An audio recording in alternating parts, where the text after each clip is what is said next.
Hello and welcome to Rathods Science Academy. Today in this session, we are going to see current affairs of 19th October 2024. So let's get started with our discussion. And today is Saturday, there is no opinion page and there is no text and context.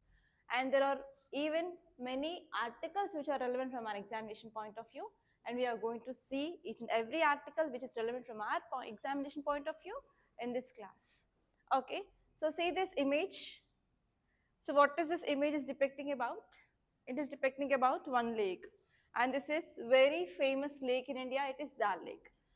So whenever you are getting any lakes in the newspaper, like images or the names, so there is a high chance of getting question in your examination point of view.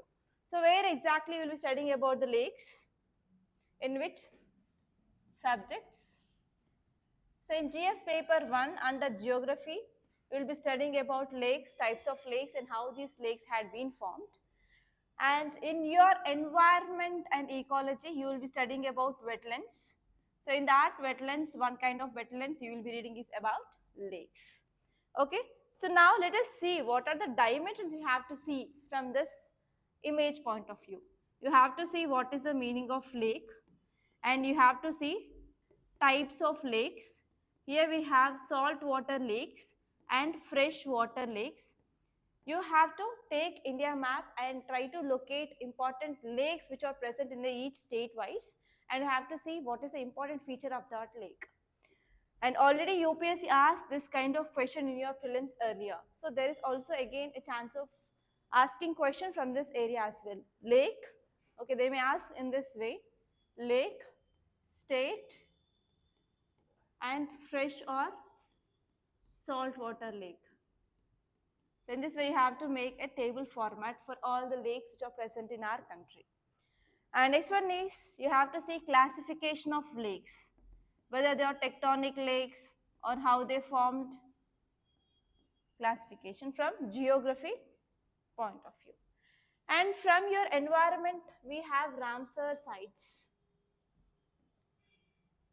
So you have to see which lakes are listed under this Ramsar list, and you have to see what are the problems faced by our present lakes and what is the way forward.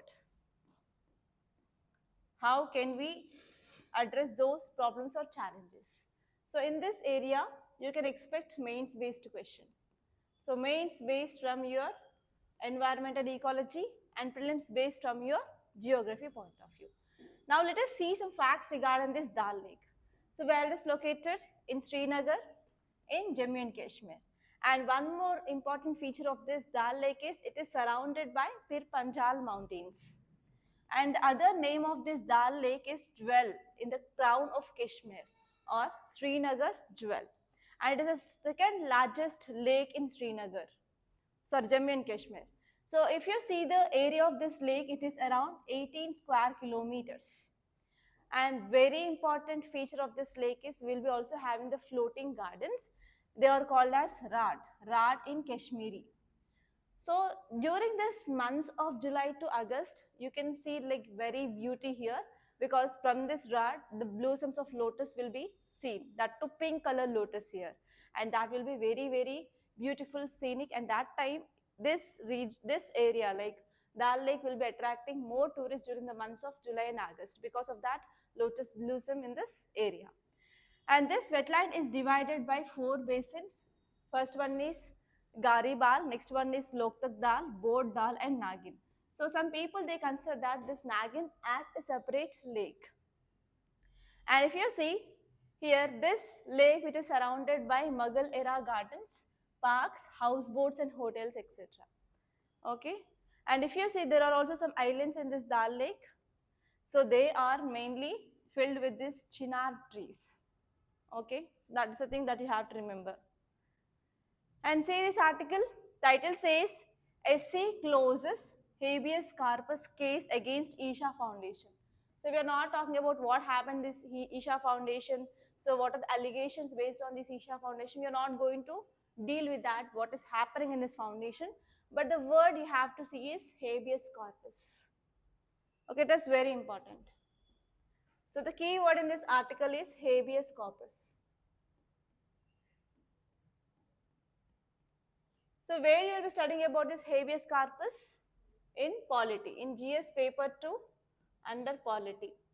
So if you read your chapter of fundamental rights, which comes under part 3 of our Indian constitution, so in this fundamental rights we have one article, that is article 32.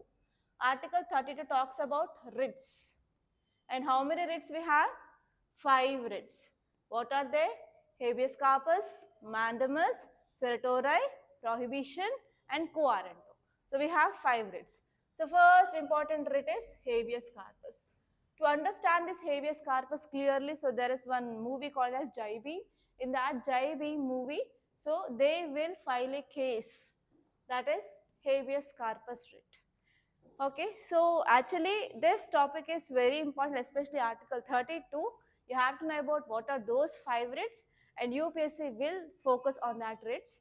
And many a times, this is the one of the repeated theme. If you go through the previous questions, many times UPSC asked questions regarding differences between these 5 writs. Or else they will take a particular writ like habeas corpus or mandamus or certiorari, and they will give statements based on that. And they may ask you to identify correct statements or incorrect statements. So this topic is at most important from your prelims, not from mains. Okay, so again, if you see this writs, it is not only power of Supreme Court to issue the writs, even High Court can issue the writs. So Supreme Court can issue writs under Article 32, High Court will be using Article 226 and it will be issuing the writs. So you have to see what is the difference between the writs of Supreme Court and as well as High Court. So from that point of view also you can get a question. Now here in this class we are focusing on that 5 writs. So what is the meaning of writ? Writ, it is a constitutional remedy, and this writ which is designed to look after the violation of fundamental rights. So actually you know that fundamental rights are given by our constitution and they are present in part 3. So can you tell me which are the articles talks about this fundamental rights? Article 12 to Article 30? Article 35. Okay. So if you see here, this writ, it is a written order in the forms mentioned in our constitution in an order to do a particular thing or to stop something. So here the writs are given to order to stop a particular thing or like to do a particular thing. So we have this writs. And Supreme Court will be using Article 32 as I said, and High Court will be using Article 226 to issue this writs. Okay, so what are the 5 types of writs? Habeas corpus, mandamus, certiorari, quo warranto and prohibition. So out of this, prohibition and certiorari, they are related to our judiciary.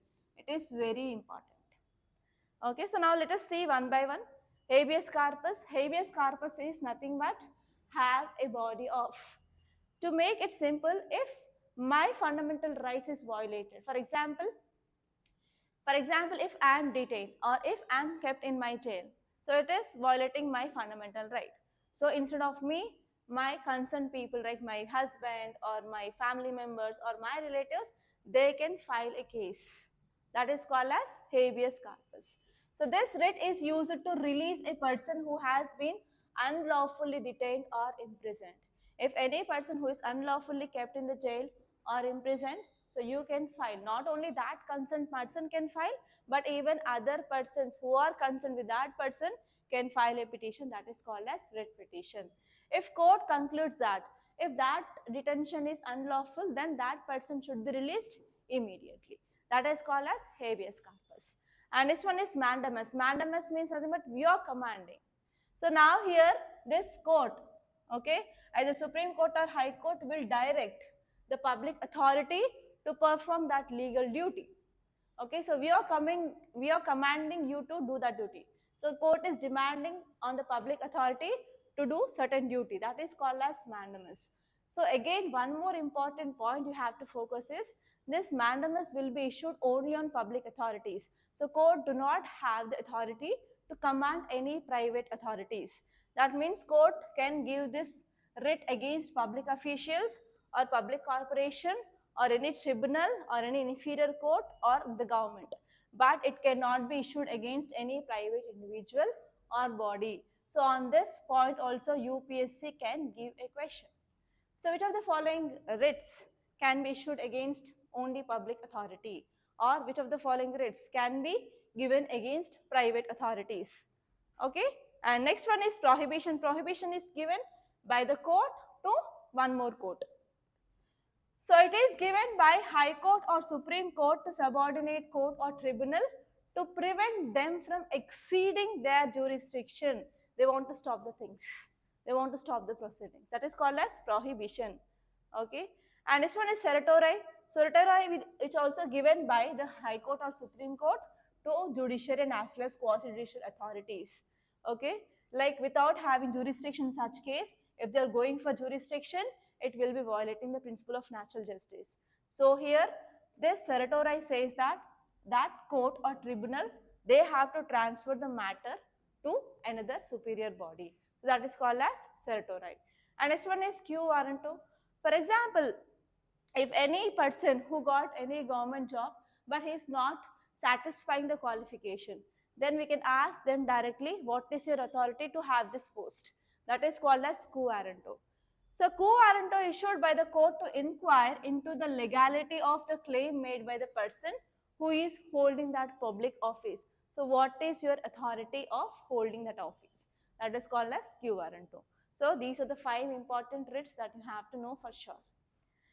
And next one here is our Prime Minister, he is going to Russia to attend this BRICS summit. Okay, so in this month our Prime Minister is doing a lot of visits. So here you have to know about BRICS, and especially here you have to focus on like what is the significance of this BRICS to India, why India need to attend this BRICS summit. So this is the thing that we have to focus. So what is the keyword? Keyword is BRICS. So which are the countries members of BRICS? Brazil, Russia, India, China and South Africa. They are not only countries, but in 2023 there were 5 countries which had been added into this BRICS, and it is going to come into effect from 2024 January onwards. So here there is a high chance of getting who are the members of this BRICS, because it came into existence from this January 2024 onwards. Okay, so you have to focus on that. So now let us see this article. So our Prime Minister, he is set to visit Russia on October 22nd to October 23rd to go to this summit, and he wants to attend this summit. So what is the issue here is China. So when we go to this meet or when we are attending this meet, obviously our Prime Minister need to meet this China. So we don't know like whether we are going to have which kind of meet, that is either formal or informal, which we don't know, and what are things that we are going to focus. Again, there is a one dilemma. Okay, now let us see what are the things which are given here is our Prime Minister visit to Russia signifies like what is the important role can be played by India in global diplomacy, especially in engaging with these BRIC nations, and how we are going to address the mutual interest and as well as concerns of these BRIC nations. So again, there is one question. So once this meet is done, then we will be going to get the details like what are the things that we focused and what the agreements we need. So how this meet will be helpful in the future. So once a meeting will be done, then only we will be getting the details. So actually we are focusing on improving of even bilateral relations as well with these BRICS countries. And actually, yes, now one more question is China-India dynamics. So there is uncertainty between India and China whether we are going to have the balance of regional power dynamics or not, whether we are going to talk about our issues on this platform on the sidelines of this BRICS or not. Again, this is one important question. And if you see the BRICS mission, so now we are focusing on civilizational diversity and non-interference showcases that BRICS as a platform for inclusive dialogue. So we can use this BRICS as an inclusive dialogue so that we can maintain the dominance of the Western powers. So as you all know that Western powers are dominating in G20 or United Nations Security Council, whatever the international cooperations that we are taking, so there is dominance of this Western powers. So in this BRICS, we are having like only like South Asian countries and as well as very less developed countries, they are the part of this BRICS. So we can use this for counterbalance of this Western dominance. And even here in this BRICS, Russia is also part, right? So what is the issue between India and Russia? So because of this Russia and Ukraine crisis or Russia-Ukraine war, so Russia had been banned from the SWIFT payment system.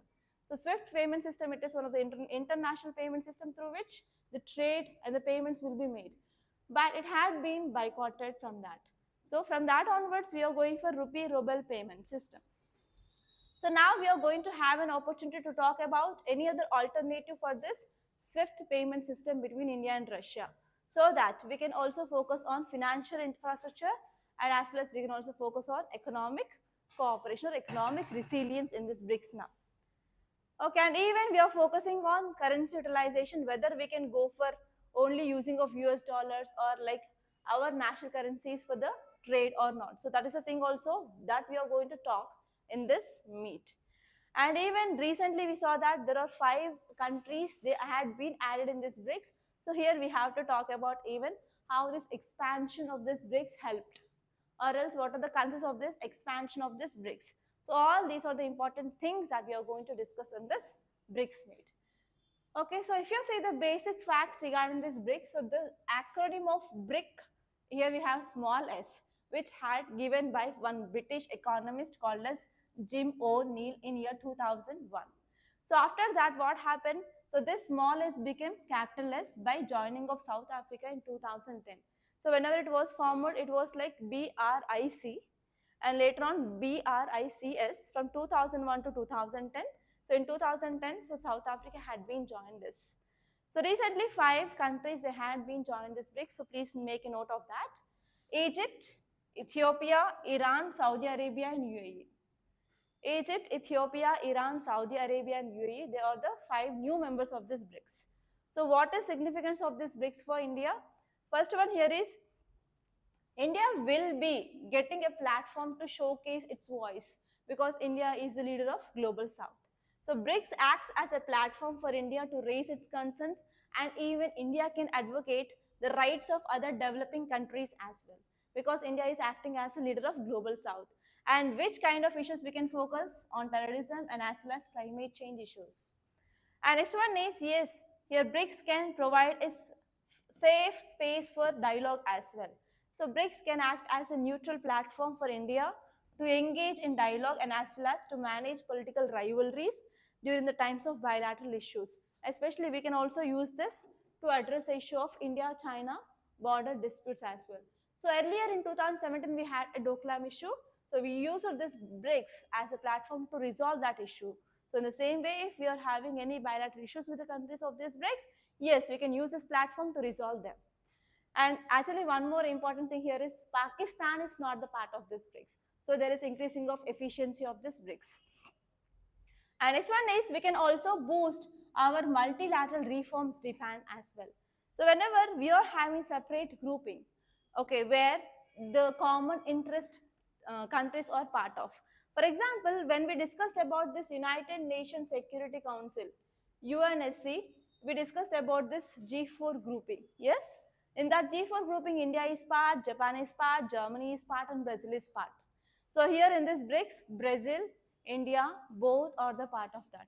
So if we want to come up with, or if we want to come with any reforms in this institutions like United Nations, Security Council and WTO, yes, we can use this kind of platforms where the countries which are having the common interests which are part of, so that we can address this kind of issues, so that we can push the reforms from these organizations.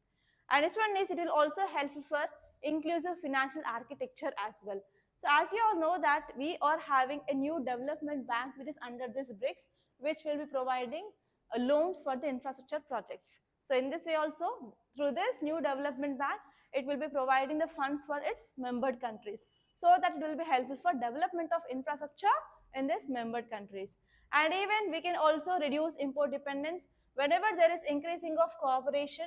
What happens? So we can also go for India's import sources diversification as well. So we'll be not only focusing on China. If India is part of this kind of grouping, we can also have the access of the imports from other countries. So it will be very helpful for reducing of high import dependency on a single country like China. And even this will be also helpful for addressing our sustainable development goals. Like we can have we can reach some in technology and as well as investments and as well as research platforms in the different countries, so that we can address the sustainable development goals fastly, especially related to the poverty and as well as agriculture and as well as reduction of hunger. And see one more article, PM to launch National Learning Week today. So do you know about this mission Karma Yogi? How many of you know about this? And even in your GS paper 4 in Ethics 2024, this year mains you got question regarding this mission Karma Yogi. So what is this mission Karma Yogi?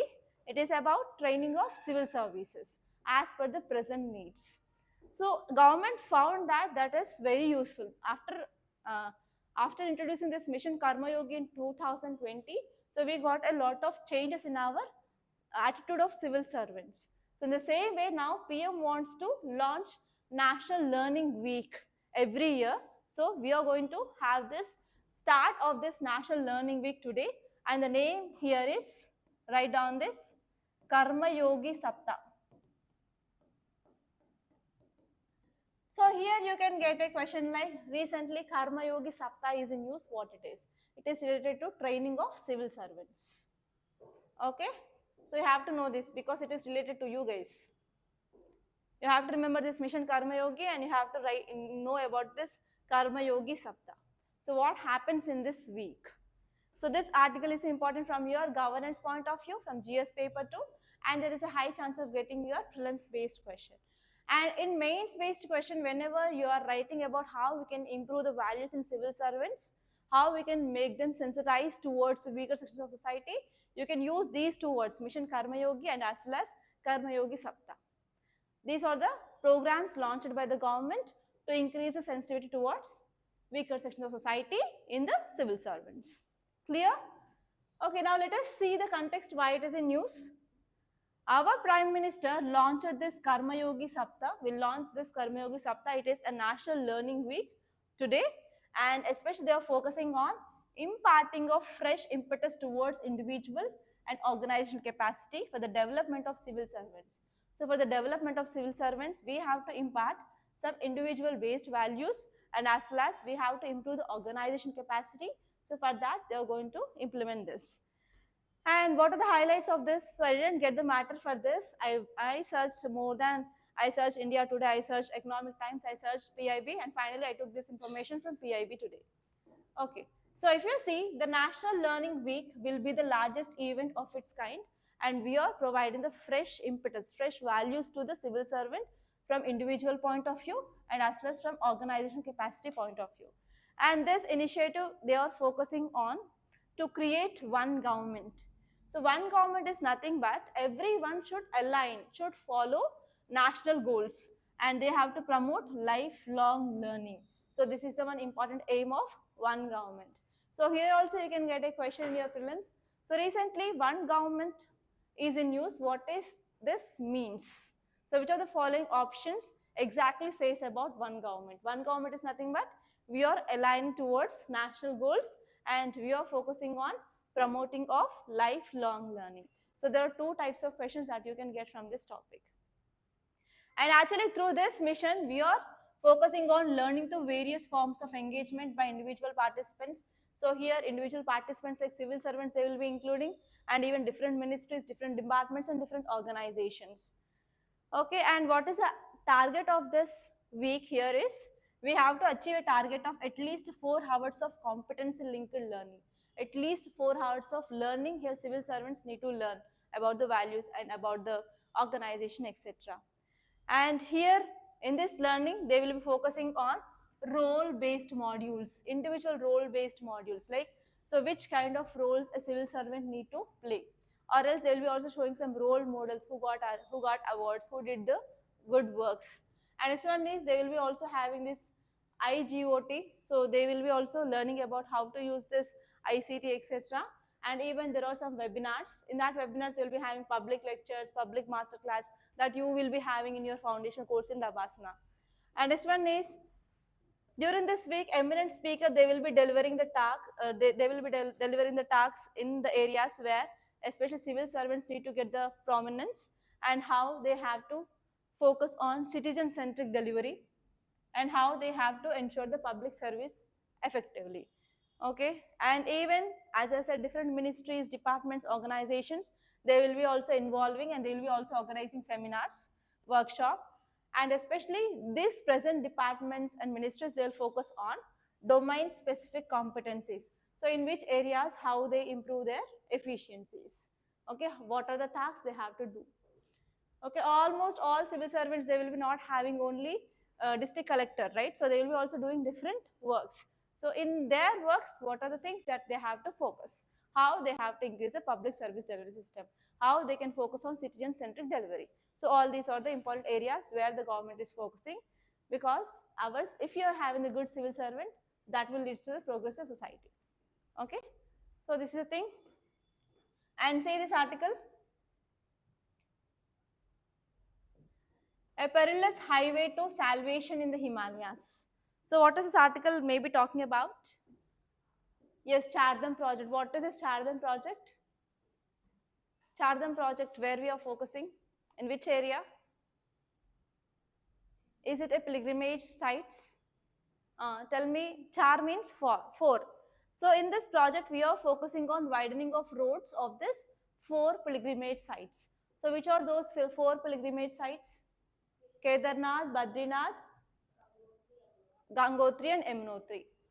Okay, so here this article is saying that yes, Chardham highway project is important for tourism, but on another side it is also causing degradation of environment. So can we take this case study under this concept of doctrine of double effect? Yes, can we?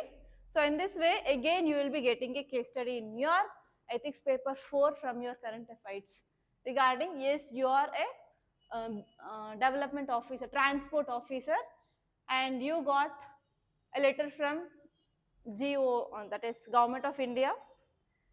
Then that letter says that you have to implement this project, but on another side it is causing environmental degradation. Or like for example, they gave like example of Joshimat sinking, like that they will give one attached problem regarding this project. And in this situation, what are the options you are having? Evaluate your options and which options you will be choosing. So the same thing, we did our practice in our ethics class. Yes or no? I gave you cases of case studies of doctrine of double effect there. Okay, so in this way you will be getting questions. Now, can you able to identify current affairs from your ethics point of view at least 50%? Yes or no?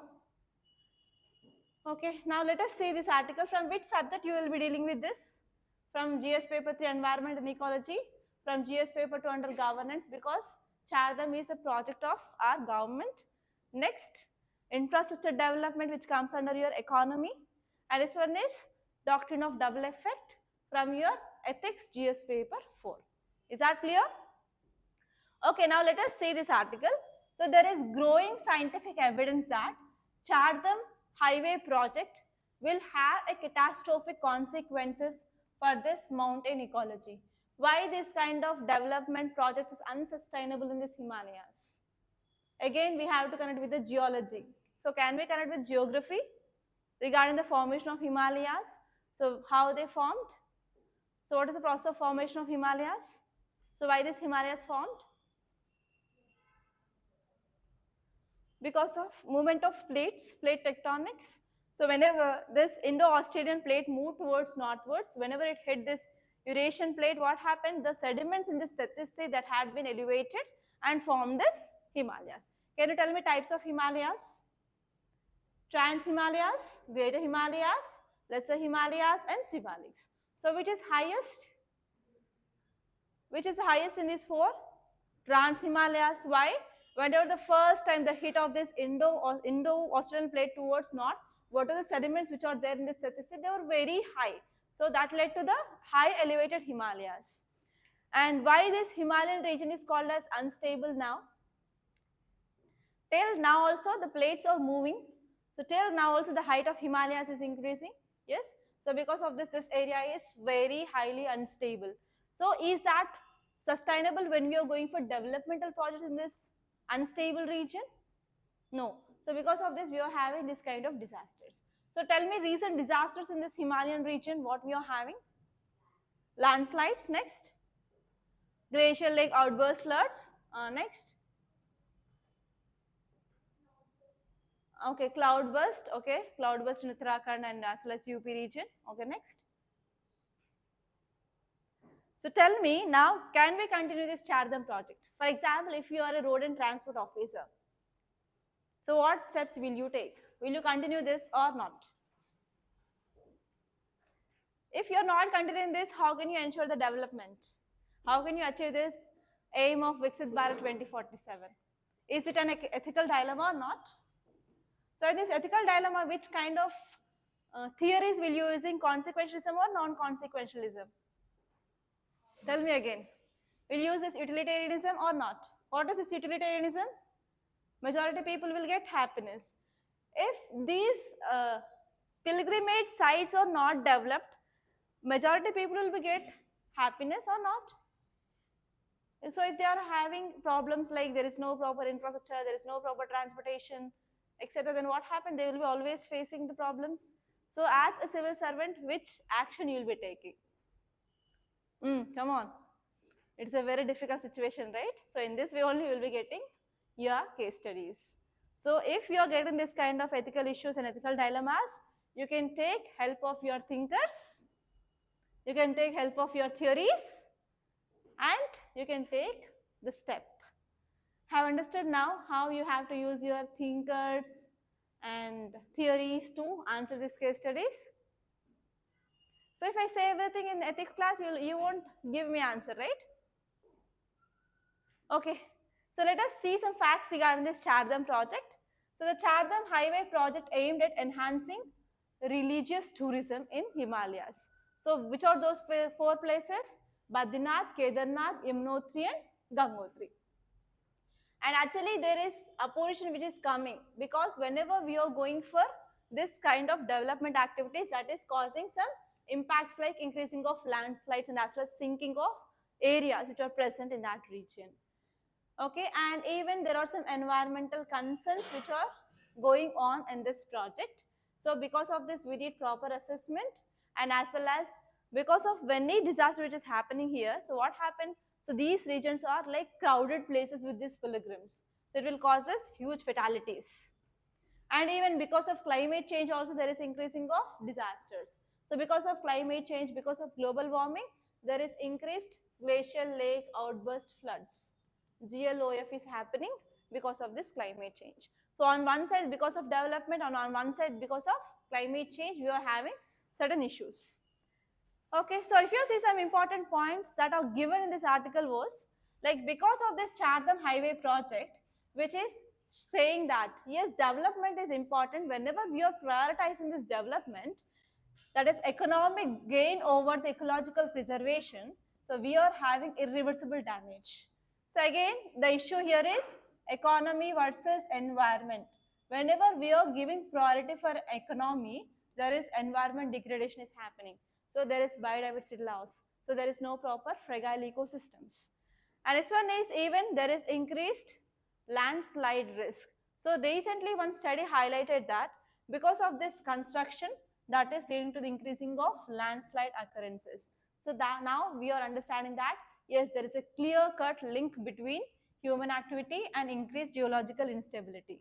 So because of this study is saying that yes, we need to take urgent steps to re-evaluate those projects. Again, we have to go for EIA. What is EIA? Environment Impact Assessment. And we have to take proper action. So I gave you one example when we studied one case study in our ethics. What is that case study? So whenever we are focusing on economy or development, it will be having obviously the impact on environment. So in that way, so how you have to choose an action? So first one here is we have to go for environment impact assessment, and we have to give the access or give the permission for the projects which are having less impact in the short term.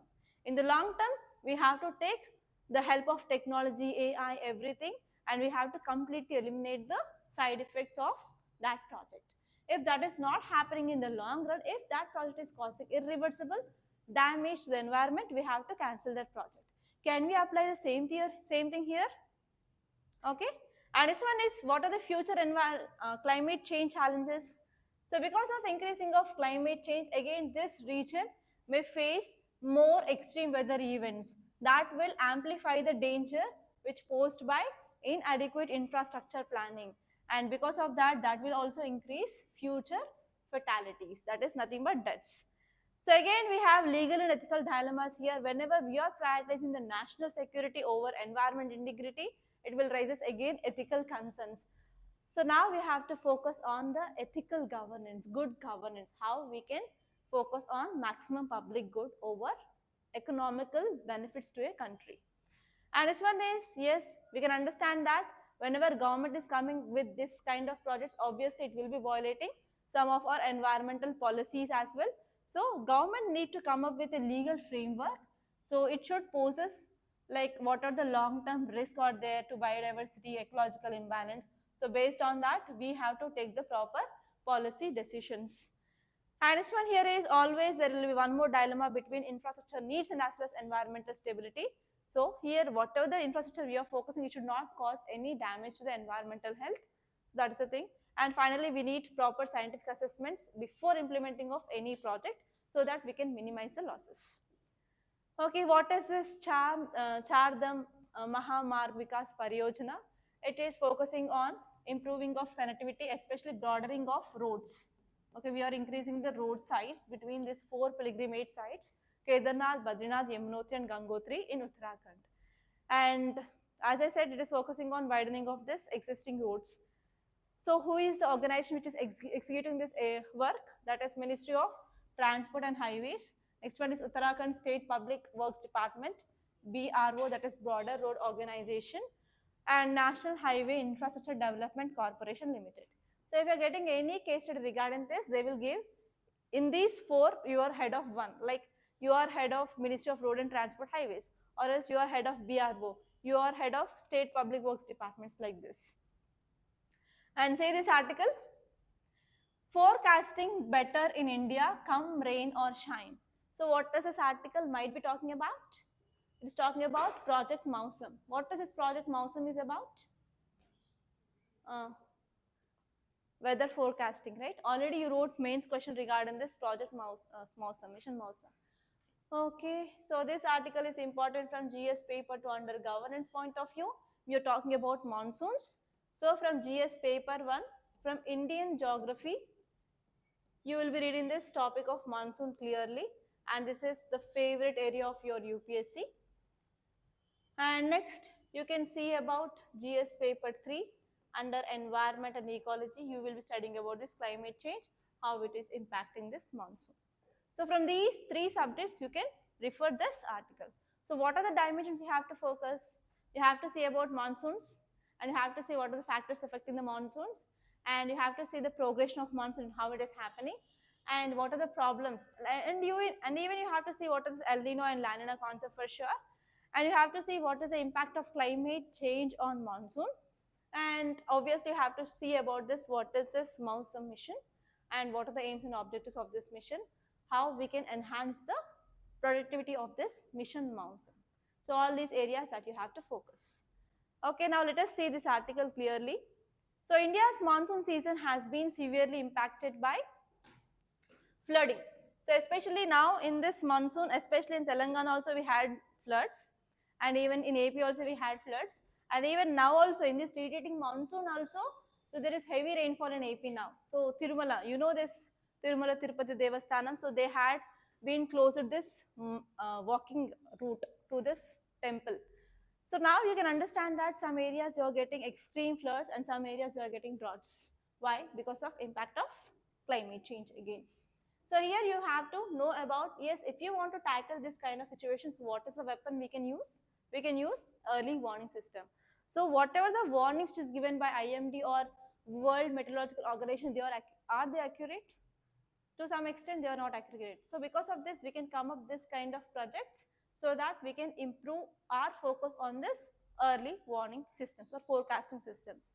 So here this article is saying that 2/3 of population are being at flood risk. Out of this, only 1/3 of people they are getting early warning system. So if we are having an efficient early warning system, so we have to provide this forecasting to every people.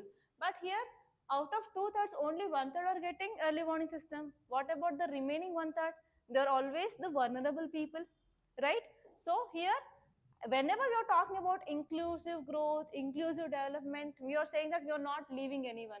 But here, why there is partiality here? So one third people, they are not getting early warning system. So for this, we need this kind of mission mouse. Clear?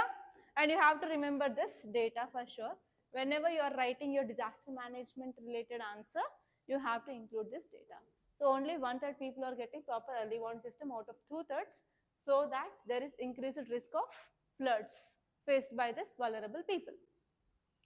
So to achieve this or to come out of this problem, our government recently launched this mission Mausam. And what is the aim of this mission Mausam? You know, that is, we are focusing on enhancing weather observations, and we are focusing on forecasting models, data accessibility, and we are focusing on especially high risk areas to better prepare towards this extreme weather risk or weather events. So if you see some important points which are given in this article was like, yes, there is increased flooding risk. So there is worsening of monsoon season is happening. So because of climate variability and because of lack of proper weather early warning system, so especially the vulnerable people, they are facing issues. So the important aim it is to protect this vulnerable people. And next one is, yes, if we want to have this kind of mission Mausam, we have to invest a lot. Yes. So investment is very, very important so that we can get better technology for better forecasting, so that we can save the lives of people and as well as resources in the disaster prone areas.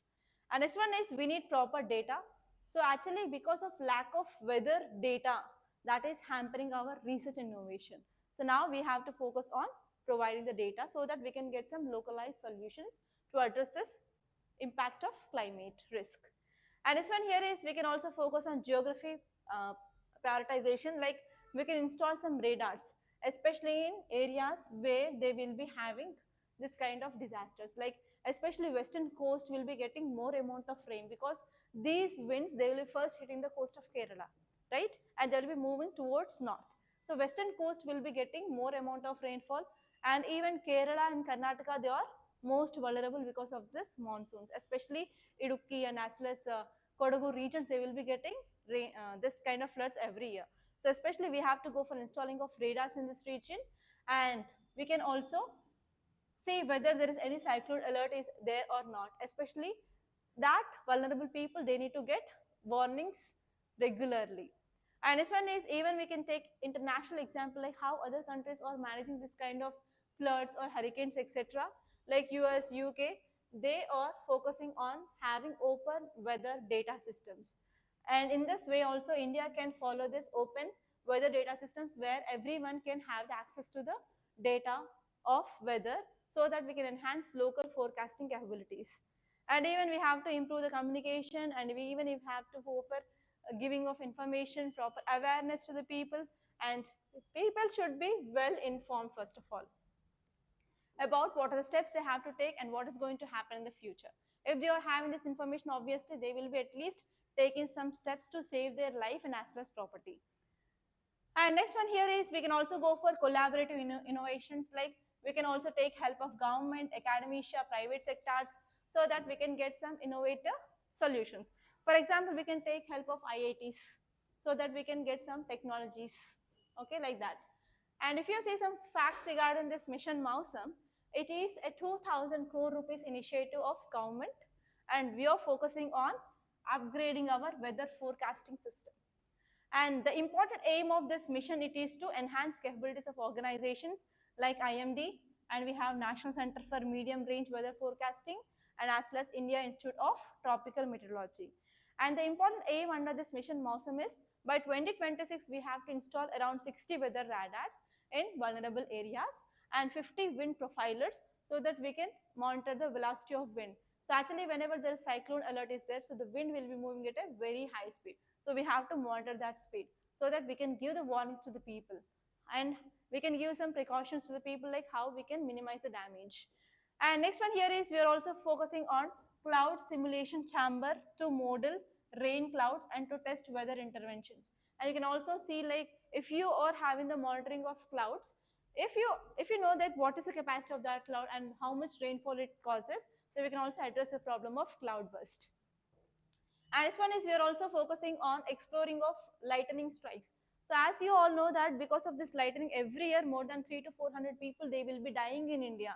So because of this, even we need to have the proper knowledge on lightning strikes, because it is one of the leading cause of natural deaths in India.